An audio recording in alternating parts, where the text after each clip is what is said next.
press the bell icon on the YouTube app and never miss another update.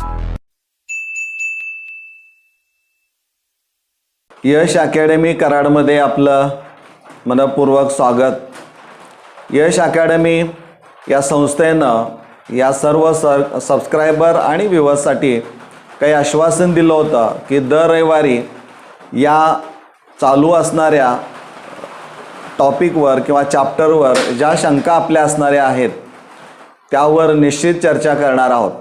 काही subscribers किंवा व्ह्यूअर्सचे phone आले की नीट, JEE, MST CET यासारख्या परीक्षांची तयारी करत असताना टिप्स आणि ट्रिक्स काय असाव्यात आणि त्या अनुषंगानं आज आपण चर्चा करणार आहोत.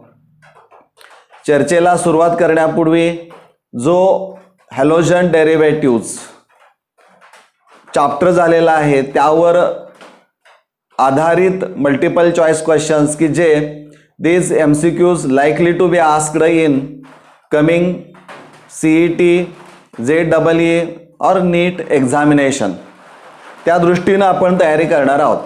प्रत्येक प्रश्नाला कशा पद्धतीनं दिलेल्या पर्यायामधून अचूक पर्याय शोधायचा यावर आपली जास्त चर्चा असणारी आहे. चला तर आपण सुरू करूया. Multiple choice questions. विद्यार्थी मित्रांनो, मागे सांगितलं होतं की कोणताही परीक्षेला येणारा प्रश्न हा तुम्हाला पटकन त्याचं उत्तर येईल अशा पद्धतीचा असत नाही. या ठिकाणी प्रत्येक प्रश्न ही तुमची किती तयारी झालेली आहे याची चाचणी करणार असतो. त्यामुळं प्रश्न काळजीपूर्वक वाचणं, त्याचे ऑप्शन्स अतिशय काळजीपूर्वक वाचणं आणि दिलेल्या पर्यायामधून अचूक उत्तर शोधणं हे तंत्र या उदाहरणाच्या माध्यमातून आज तुम्हाला निश्चित समजेल अशी अपेक्षा आहे. पहिला मल्टिपल चॉईस क्वेश्चन आहे, कन्सिडर द रिॲक्शन. एक रिॲक्शन तुम्हाला दिलेली आहे. CH3 CH2 CH2Br N propyl bromide आहे प्लस सोडियम सायनाइड. प्रॉडक्ट दिलेला आहे CH3 CH2 CH2Cn N propyl cyanide plus sodium bromide. This is simple reaction. The reaction will be the fastest in. म्हणजे त्याने असे एक तुम्हाला रिॲक्शन क्लिअर कट दिले, तुमच्या समोर सगळं दिलेलं आहे त्याने आणि प्रश्न विचारला आहे की the reaction will be the fastest in. म्हणजे दिलेल्या पर्यायामधून कोणतं असं सॉल्व्हंट तुम्हाला वापरायचं आहे की जेणेकरून त्या रिॲक्शनचा रेट हा वाढलेला तुम्हाला दिसेल किंवा वाढेल. First option ethanol, second methanol, third water and last one is NN dimethyl formamide, in short called DMF. म्हणजे दीज आर द ऑप्शन्स आणि यामधून you have to select the 100% correct option of this stem. आणि मग एक एक आपण विचार करू लागणार. यापूर्वी आपण ज्या SN1 SN2 रिॲक्शन करण्यापूर्वी या सगळ्या गोष्टी चर्चेला आणलेल्या आहेत. खूप डिटेल्समध्ये यावर मी भाष्य केलेलं आहे. निश्चितच तुम्ही ते पाहिलं असणार आहे.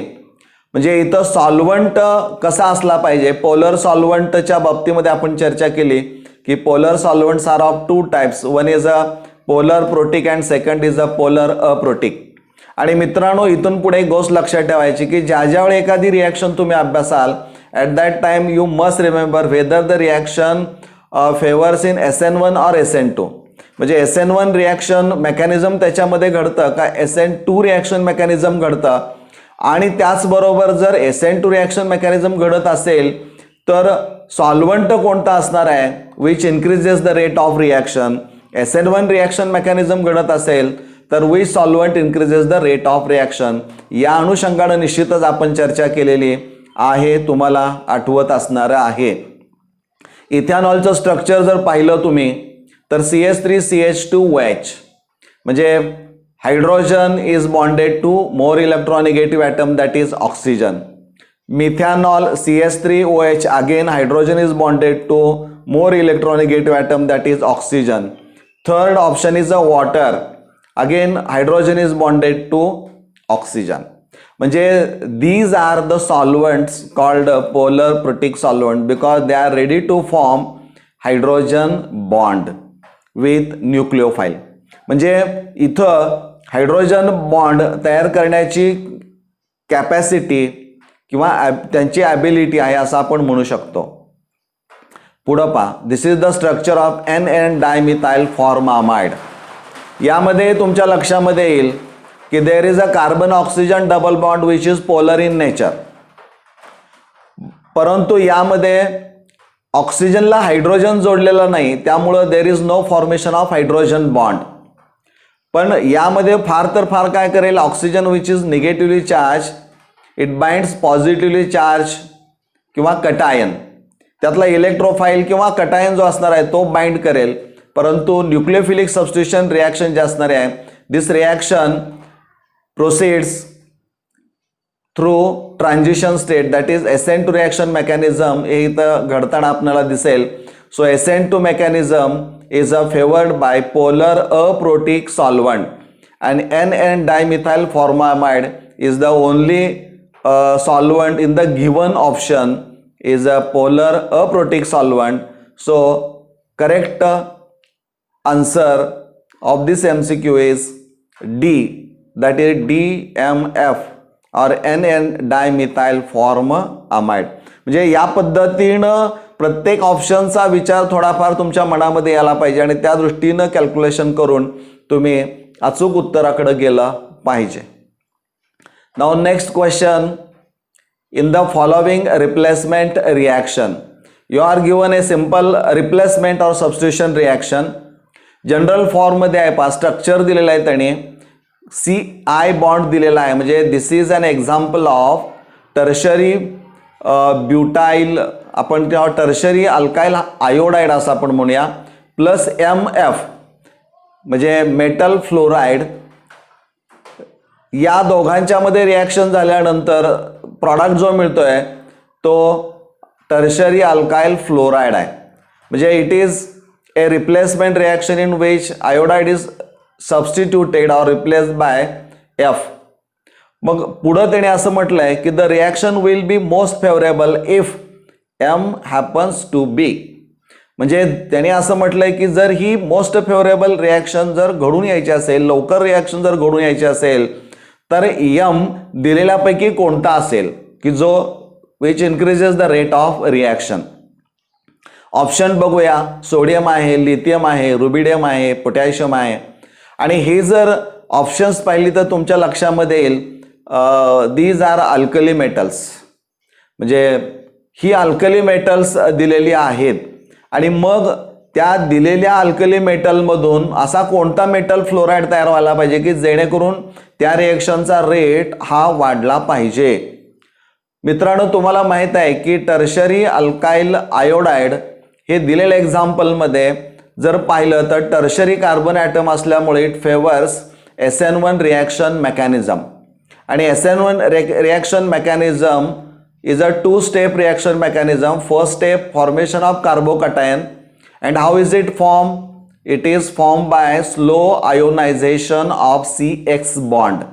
म्हणजे ॲक्वेस सोल्युशनमध्ये CX किंवा CI इथं हा बॉन्ड वीक होतो आणि तो ब्रेक झाला की प्लॅनर कार्बोकटायन तयार होईल. पण त्याच्या जोडीला त्याने असं विचारलंय की ठीक आहे टर्शरी ब्युटाइल कार्बोकटायन तयार होतो, पण त्याने असं म्हटलंय की मेटल फ्लोराईडमध्ये कुठला मेटल वापरल्यानंतर रेट ऑफ रिॲक्शन वाढेल. तर इथं दिलेल्यापैकी जर पाहायचं असेल तर तुम्हाला पिरियडिक टेबलमध्ये ग्रुप 1 अल्कली मेटल्स त्याचा सिक्वेन्स टॉप टू बॉटम जर माहीत असेल तर as we move from top to bottom the atomic size goes on increasing. म्हणजे मेटल आणि फ्लोरीन यांच्यामध्ये जर तो मेटल फ्लोरीन बॉन्ड हा वीक होत जात असेल, म्हणजे तो लवकर ब्रेक होत असेल, त्याचं लवकर आयनायझेशन होत असेल, तर रेट ऑफ रिॲक्शन आपोआप काय होत असला पाहिजे, वाढत असला पाहिजे. मग यासाठी तुमच्या डोळ्यासमोर जो सिक्वेन्स येणार आहे तो कोणता आणि त्यावरून तुम्हाला काय सांगता येते का बघा. Tertiary alkyl halide undergoes SN1 reaction mechanism. MF bond मध्ये M तुम्हाला दिलेल्या पर्यायापैकी ठेवायचा आहे. टॉप टू बॉटम जर आपण विचार करत गेलो तर रुबिडियम हा शेवटी तुम्हाला लास्ट सेकंड एलिमेंट त्या ग्रुपमधला पाहायला मिळेल. त्यामुळं it has a largest atomic size as compared to remaining 3 options. आणि त्यामुळं जर आपण एमच्या ठिकाणी रुबिडियम जर ठेवला तर मग मात्र तिथं greater tendency of ionisation of MF bond is observed. आणि त्यामुळं it is more favourable so as to increase the rate of reaction. म्हणजे रुबिडियम आणि फ्लोरीन यांच्यामध्ये जर तो बॉन्ड विचारात घेतला तर या रिॲक्शनचा रेट आपल्याला वाढलेला निश्चित पाहायला मिळेल. So the correct option of this MCQ is C, that is rubidium. Next one, consider the reaction. हे पहा अतिशय विचार करायला लावणारा हा प्रश्न आहे, पण याचं सगळं जे बेसिक कन्सेप्ट असणार आहेत ती यापूर्वीची जर तुम्ही व्हिडिओज पुन्हा एकदा जर पाहिले तर निश्चित तुम्हाला या सगळ्या MCQची उत्तरं बेसिक सगळं दिलेलं आहे तुम्हाला. त्यावरनं पटकन तुमच्या लक्षामध्ये येईल की वाचत गेला नव्हे बघितलं तर तुम्हाला पटकन त्याचं उत्तर सांगता यायला पाहिजे. यामध्ये कन्सिडर द रिॲक्शन 2 रिॲक्शन्स दिलेले आहेत, क्लिअर कट रिॲक्शन दिलेले आहेत. पहिल्या रिॲक्शनमध्ये त्यांनी दिलेलं एक्झाम्पल आहे ते सेकंडरी अल्काइल ब्रोमाइड आहे. नाव आपण नंतर बघू. रिॲक्शनमध्ये काय फक्त त्यांनी केलंय, ॲरोवर दाखवलंय CH3CH2OH म्हणजे इथॅनॉल दिलाय. म्हणजे reaction is carried out in presence of ethanol. आणि पुढं प्रॉडक्ट जो दिलेला आहे तो halogen Br is substituted by OC2H5 group, that is the ethoxide group. म्हणजे तो तिथं सबस्टिट्यूट झालेला पाहायला मिळतो आणि बाय प्रॉडक्ट इज HBr.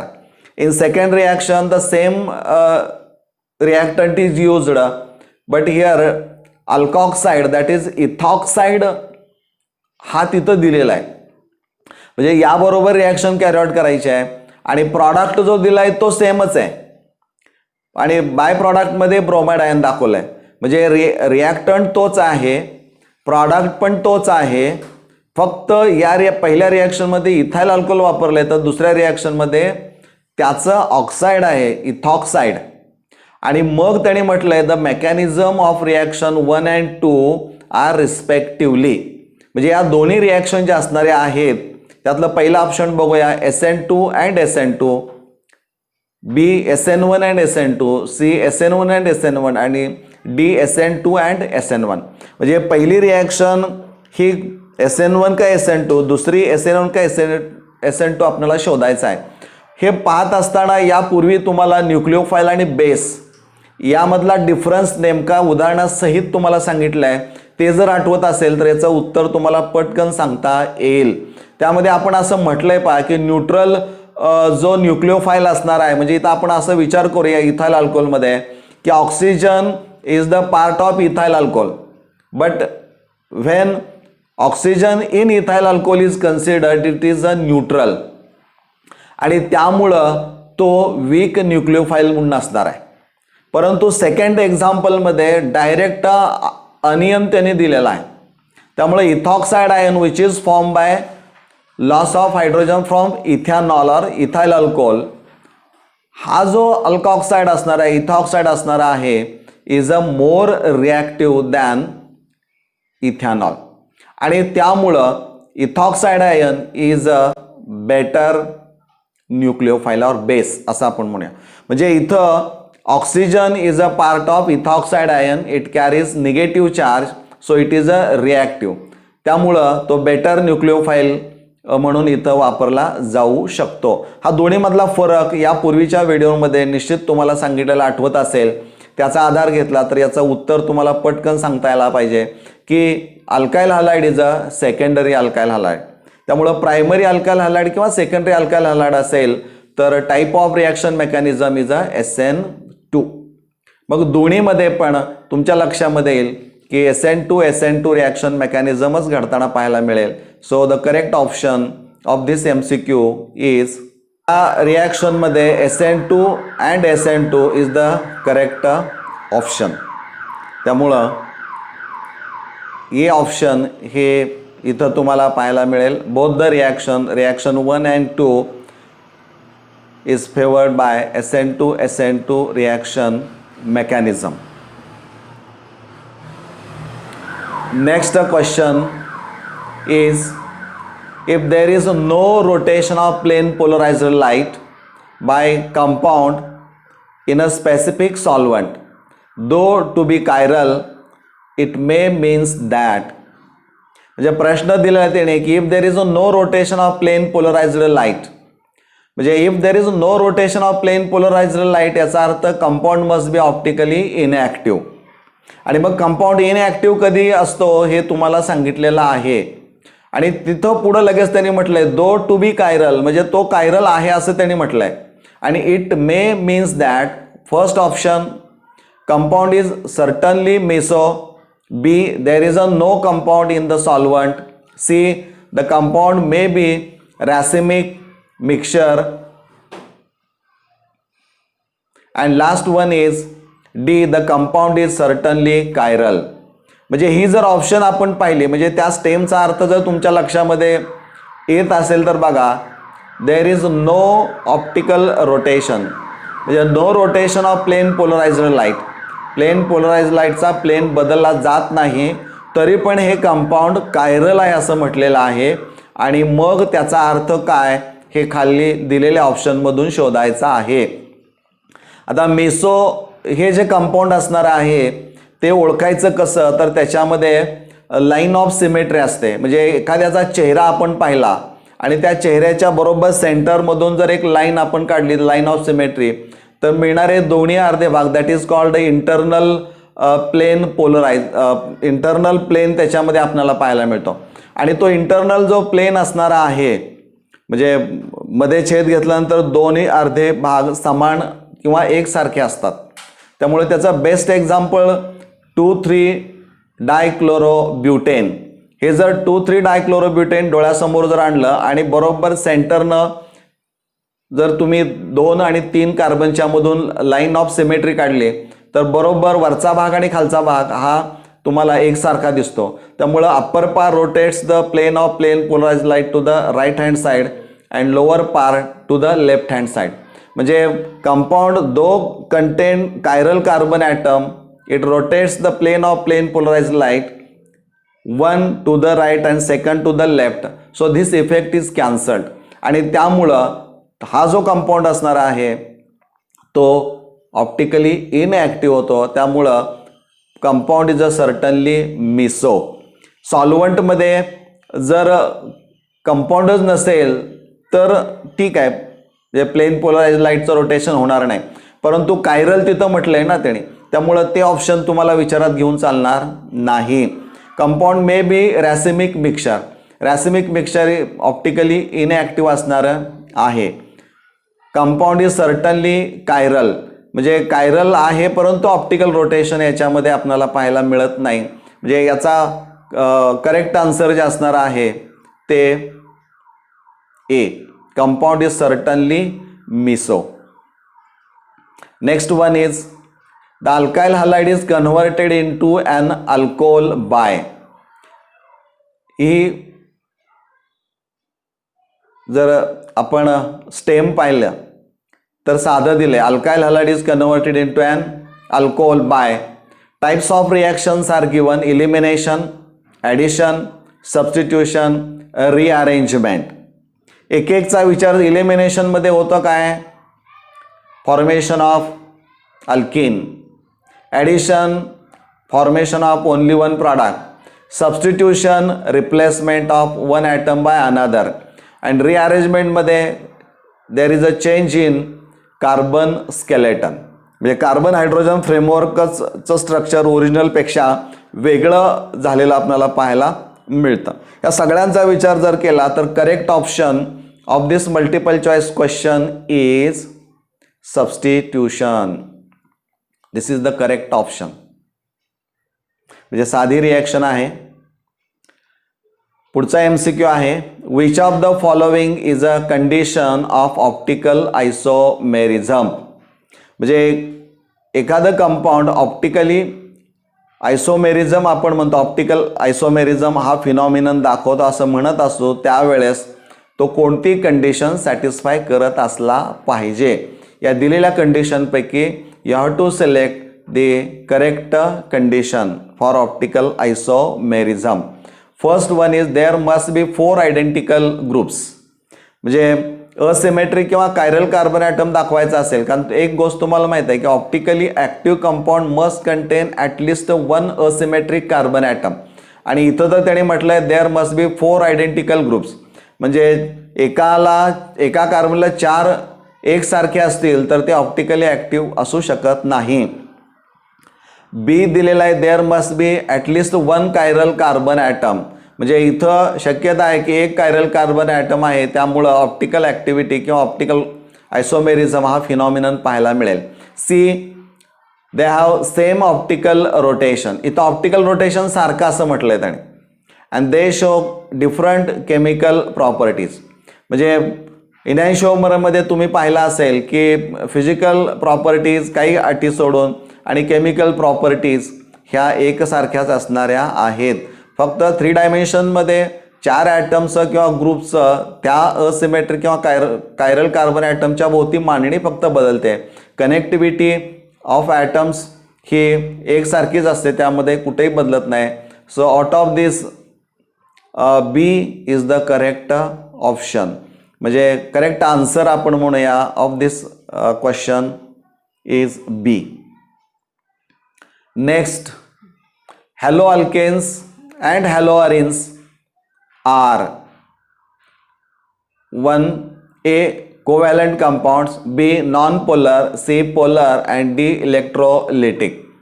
पटकन याचं उत्तर द्यायचं म्हटलं तर कोव्हॅलंट कंपाऊंड्स आहेत का, नॉन पोलर आहेत का, पोलर का इलेक्ट्रोलिटिक. इथं तुम्हाला तुलना करावी लागते. हॅलो अल्केन्स पण विचारात घ्यायचा आहे आणि त्याबरोबर हॅलो अरिन्स पण विचारात घ्यायचा आहे.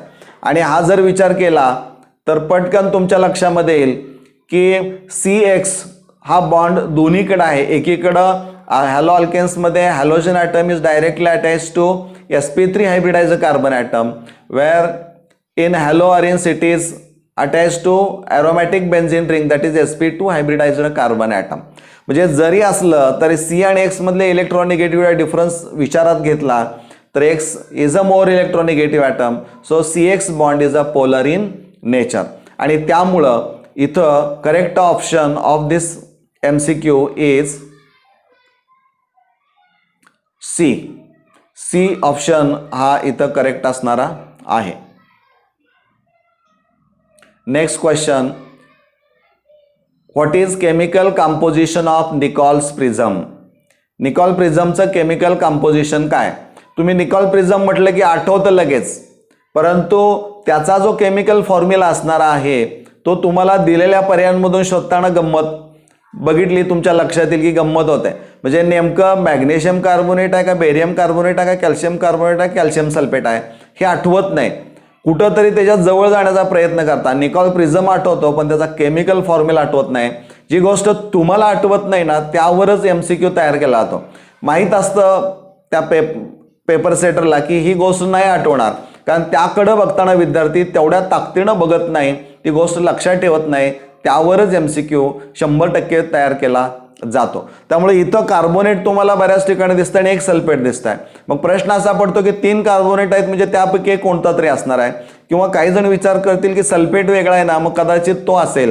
म्हणजे हे शोध घेत असताना जर तुमचा खरा मनापासून अभ्यास झाला असेल तर त्यासाठी वेळ लागणार नाही. त्यामुळे एक एक पर्याय शोधत गेल तर तुमच्या लक्षामध्ये येईल की निकॉल प्रिझम जो असणार आहे तो it is a made up of crystalline solid that is calcite and having chemical formula CaCO3. म्हणजे हे करेक्ट उत्तर हे असणार आहे. C is the correct option for this MCQ. Next question, silver salt of fatty acid on heating with an alkyl halide gives. म्हणजे silver salt of fatty acid, लक्षात घ्या काही जणाला पटकन कळेल परंतु silver salt of fatty acid आणि म्हणजे त्याचा केमिकल फॉर्म्युला तुम्हाला जनरल तयार करावा लागेल.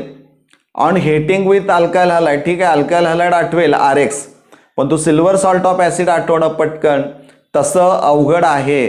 म्हणजे यासाठी तुमचा सराव होणं गरजेचं आहे.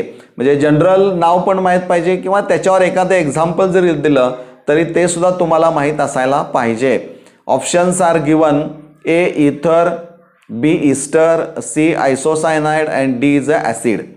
म्हणजे सिल्वर सॉल्ट ऑफ फॅटी ॲसिडचा जर तुम्हाला केमिकल स्ट्रक्चर त्याचं जर व्यवस्थित लिहिता येत असेल तर मग मात्र सिल्वर आणि हलाइड हे त्यातून तुम्ही बाहेर काढल्यानंतर राहिलेलं जर जोडलं तर मिळणारा हा प्रॉडक्ट असणार आहे. तोच नेमका विचारला आहे, पण तिथं तुम्हाला सिल्वर सॉल्ट ऑफ फॅटी ॲसिडचं स्ट्रक्चर आठवायला पाहिजे आणि ते असणार आहे RC डबल बॉन्ड OOAG आणि RX. त्यामुळं X आणि AG निघून जाईल, त्यामुळं RC डबल बॉन्ड OOR तिथं येईल. This is general structure for esters. इस्टरसाठी ते जनरल फॉर्म किंवा जनरल स्ट्रक्चर असणार आहे. म्हणजे या पद्धतीनं यातलं बी हे करेक्ट ऑप्शन आहे. नेक्स्ट पुन्हा एकदा साधा सोपा प्रश्न आहे पण बऱ्याच वेळा आठवत नाही. In SN2 mechanism attack of nucleophile occurs. हे बऱ्याच वेळा तुम्हाला झालेलं आहे. From same side of leaving group, B from side opposite to that of leaving group, C from same as well as opposite side and D via carbocation. म्हणजे इथं तुम्हाला 4 पर्याय दिलेले आहेत आणि SN2 रिॲक्शन मेकॅनिझम पाहिलं की backside attack of nucleophile is possible. त्यामुळे इथं करेक्ट ऑप्शन जे असणार आहे ते बी असेल, from the side opposite to that of leaving group. हा एक थोडासा तुम्हाला गोंधळात टाकणारा सोपा प्रश्न आहे. You are given decreasing order of reactivity of HX in the reaction ROH plus HX. Alcohol आणि HX वर रिॲक्शन केली तर प्रॉडक्ट तुम्हाला मिळेल alkyl halide RX plus water. यामध्ये तुम्हाला ती HX ची अल्कोहोलवर रिॲक्शन केल्यानंतर ज्यावेळी अल्किल हलाइड तयार होतं त्यावेळेस जे हॅलोजन ॲसिड्स असणारे आहेत यांची रिॲक्टिव्हिटी विचारलेली आहे आणि देताना HX, HCl, HBr, HI आणि HF हे दिलेले आहेत. त्यामुळे यांची रिॲक्टिव्हिटी तुम्हाला माहीत पाहिजे आणि मग त्यांची ऑर्डर, आणि ऑर्डर विचारताना त्यांनी स्पेसिफिक मेन्शन केलं आहे की decreasing order of reactivity of HX. म्हणजे इथं देतानाच त्यांनी त्या पद्धतीनं दिलेले आहेत. त्यामुळं इथं तुम्हाला त्याचं उत्तर शोधताना हे तुमच्या लक्षामध्ये यायला पाहिजे की इथं सगळं वाचत गेला तुम्ही HBr जर वाचत गेला तर तुमच्या पटकन लक्षामध्ये आला पाहिजे की तिथं गोंधळलेली अवस्था असू शकते. मग रिॲक्टिव्हिटी विचार जर केला तर तुम्हाला हॅलोजन फॅमिली माहीत पाहिजे, फ्लोरीन, क्लोरीन, ब्रोमीन, आयोडीन. हा सिक्वेन्स जर उलटा तुम्ही लावला तर डी ऑप्शन त्यातला करेक्ट येऊ शकतो. HI is greater than HBr, HBr is greater than HCl and HCl is greater than HF. म्हणजे सर्वात रिॲक्टिव्हिटी कमी ही कुणाची तुम्हाला पाहायला मिळेल? HF ची, कारण इथं इंटरन्यूक्लियर डिस्टन्स हे कमी आहे. D option is the correct. इथं आपण या उदाहरणानंतर आपण इथं थांबणार आहोत. The increasing order of the reactivity of the following halides for the SN1 reaction is. म्हणजे the increasing order of the reactivity of the following halides for the SN1 reaction is. 3 alkyl halides दिलेले आहेत पहा. पहिलं ते CH3 CHCl CH2 CH3. Second structure दिलं आहे त्यांनी CH3 CH2 CH2 CH2Cl. आणि तिसरं स्ट्रक्चर दिलेलं आहे नीट बघा C6H4 म्हणजे बेन्झिन रिंग आहे. त्या बेन्झिन रिंगला एक CH2Cl ग्रुप जोडला आहे तर दुसरा OCH3 ग्रुप पॅरा पोझिशनला जोडलेला आहे. म्हणजे CH2Cl ग्रुप जिथं जोडला आहे त्याच्या 4th पोझिशनला म्हणजे पॅरा पोझिशनला COCH3 ग्रुप जोडलेला आहे. म्हणजे ही 3 स्ट्रक्चर्स आहेत आणि या 3 स्ट्रक्चरवरून त्यांनी म्हटलं आहे की increasing order of the reactivity of the following halides for the SN1 reaction हे तुम्हाला पाहायचं आहे. SN1 रिॲक्शन मेकॅनिझम म्हटलं की घडतं ते टर्शरी अल्काइल हलाइड, कार्बोकटायन आणि नंतर मग अटॅक ऑफ न्यूक्लिओफाइल. म्हणजे इथं कार्बोकटायन जो तयार होणारा आहे तो कुठं लवकर तयार होईल तो जर आपण पाहिला तर तो तुमच्या लक्षामध्ये यायला पाहिजे. इथं स्ट्रक्चर्स तुम्हाला ती पूर्ण आठवायला पाहिजेत आणि ती स्ट्रक्चर्स एकदा कागदावर काढून घ्या आणि मग दिलेल्या पर्यायांमधून कोणता अचूक पर्याय आहे हे तुम्हाला इथं शोधायचं आहे. ते होमवर्क म्हणून तुम्हाला दिलेलं आहे. याचं उत्तर आज तुम्हाला निश्चितच सांगितलं जाणार नाही, याचा शोध आपण घ्यायचा आहे. विद्यार्थी मित्रांनो, प्रवेश परीक्षा द्यायची आहे म्हटलं तर तुम्हाला या सर्व अभ्यासक्रमाचा आवाका माहीत असणं गरजेचं आहे. यासाठी तुमचं हार्डवर्क आणि डेडिकेशन ह्या दोन गोष्टी खूप महत्त्वाच्या आहेत. प्रवेश परीक्षा लांबते म्हणून अभ्यास जर तुम्ही थांबवत असाल तर ते चुकीचं असणार आहे. किती करू यापेक्षा काय राहिलंय आणि मग त्याच्यावर मला काय करता येईल का, तो भाग कसा कव्हर करता येईल या दृष्टिकोनातून आपली तयारी असणं गरजेचं आहे. परीक्षा होणार ती थोडी पुढं जाईल, 10 दिवस 15 दिवस 1 महिना, पण तयारी तर तुम्हाला करावी लागणारी आहे. त्या परीक्षा अत्यंत महत्त्वाच्या असल्यामुळं त्या परीक्षा तुम्हाला द्याव्या लागतील आणि ह्या देत असताना प्रत्येक MCQ नीट वाचला पाहिजे, त्याचा अर्थ शोधत गेला पाहिजे. यासाठी टेक्स्टबुकमध्ये जे बेसिक कन्सेप्ट्स तुम्हाला दिलेले आहेत किंवा यापूर्वीचे जे काही व्हिडिओज आले त्या प्रत्येक ठिकाणी बेसिक दिल्यानंतरच आपण त्या युनिटकडे गेलेलो आहोत. त्यामुळं त्याचा आधार जर तुम्ही घेतला तर निश्चित तुम्हाला त्याचा फायदा होईल अशी मला खात्री आहे आणि त्या दृष्टीनं आपण तयारी कराल अशी अपेक्षा व्यक्त करतो. धन्यवाद.